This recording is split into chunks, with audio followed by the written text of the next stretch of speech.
Well, hello, this is Adam and welcome to Rare Classic Cars.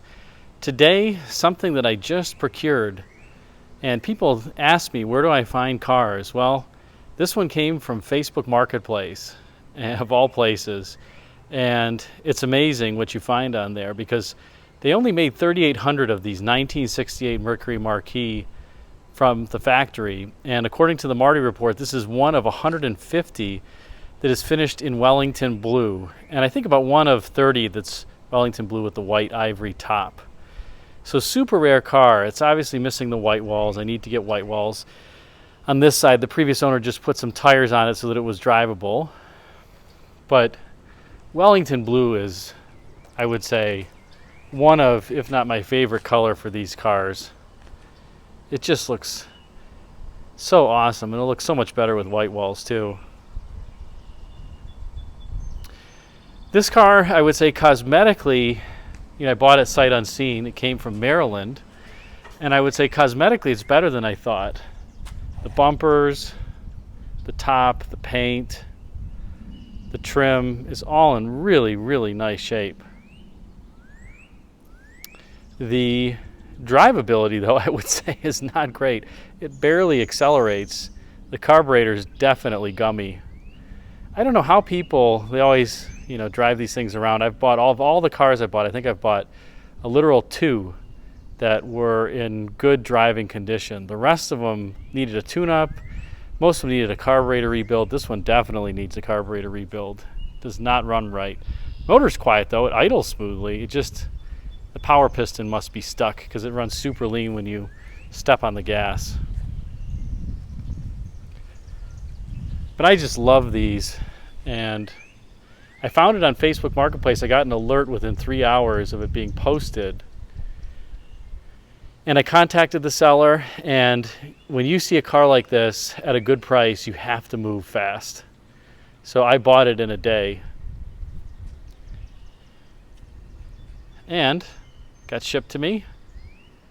And here it is. Just a gorgeous color. And the interior is in really nice shape. It's a little musty. This car was originally, according to the Marty report, sold in Jacksonville, Florida. So a little bit of a humid climate, but I mean the seats, the dash, the IP, it was obviously garaged. This IP isn't faded, nor the plastic kick panels. All the seats amazingly have all the buttons and the little trim pieces. Headliner's great. This fiberboard package shelf usually fades pretty easily too, and it's not faded. Doors open and close. I've lubricated them, but that's all I've done. Great. Lubricated all the hood hinges.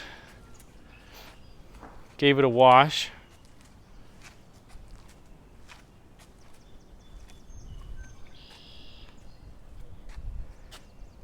What a cool looking car.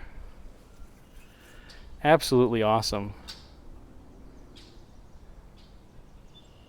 Chrome is great. Most of it. The door handles are a little pitted, but the bumpers they don't look like they've been re-chromed either. They just look like they're in good shape. And this panel doesn't look like it's been repainted, but it's just in overall good shape. This side does have the white walls. So it did come with these wire wheel covers. That was an option. This car was a dealer demonstrator. It had wire wheel covers, air conditioning, power windows, power seats both sides, AM FM radio with rear seat speaker, power steering, power brakes, and a few other things I'm sure I'm forgetting. Floor mats front and rear. Just in really, really nice condition.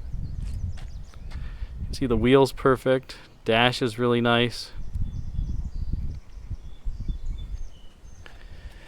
So when you see these cars at good prices, you must pounce on them very, very fast, and you can't vacillate. If you do, it'll be gone.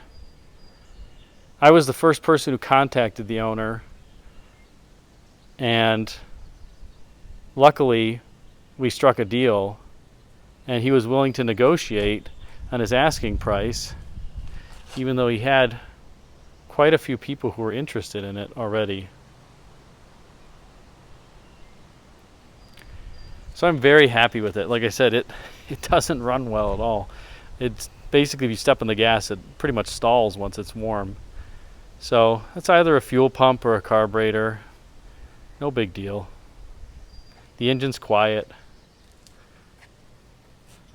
Might have a leaky or cracked passenger manifold. It's very, very slight, but I can hear something. Or it could be the exhaust donut. What do you expect? It's an old car. But cosmetically, wow, is this thing ever straight? The Marquis in 1968 was the top-of-the-line Mercury. They went to a two-door car as the top of the line in that year. You can see the headliner.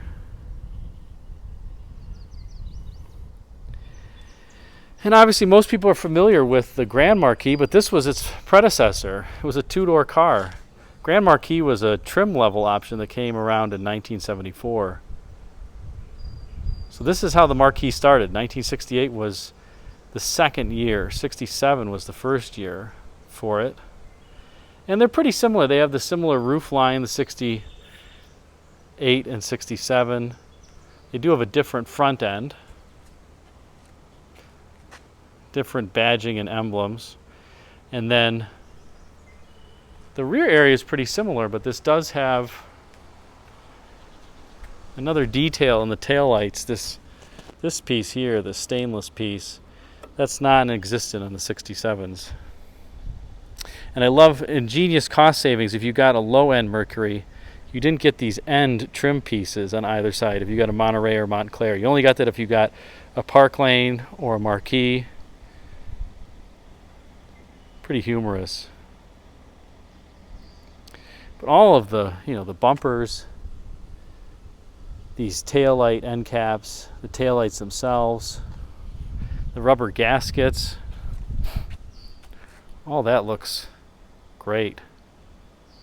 And underneath, like I said, this car was sold new in Jacksonville, Florida. I mean, it doesn't get much cleaner than that for one of these old boats. So this will be a fun one to get going. Stay tuned for more. Thanks for watching. Well, I must say, one thing I love about Ford door closures that you just can't replicate with GM or Chrysler. Watch this. You just open the door, let go. Doesn't work that way on a GM car or Chrysler, unfortunately. It does it every time. Also with a great sound. Somehow Ford got this down better than anybody else. Perfect. And hardly any seat wobble, as the commercial used to say. Thanks for watching this video on my 1968 Mercury Marquis. If you enjoyed this video, please like, comment, and subscribe, as that helps the YouTube algorithm serve it up to more viewers like you. And until next time, be sure to check out the video thumbnails at bottom left and bottom right for some suggestions. And if you'd like to subscribe, click the circular icon of the 67 Buick Riviera at the top left. Lastly, if you really enjoyed the video, feel free to hit the super like button, which is the heart-shaped icon with the $sign at the bottom right of your video browser. Thanks for watching again, and until next time, take care.